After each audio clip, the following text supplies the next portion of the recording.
Blossoming gel effect techniques.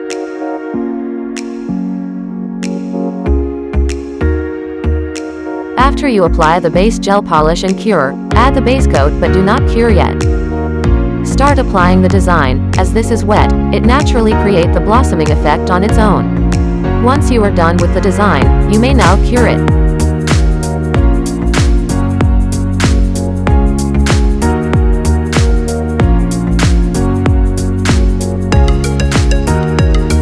You can make many designs with this effect, just be creative.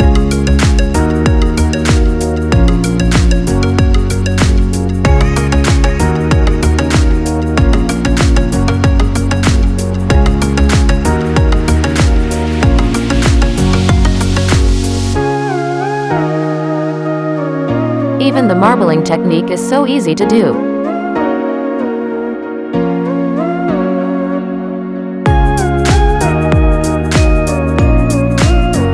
Don't forget to subscribe to get the latest and easy techniques in nail art.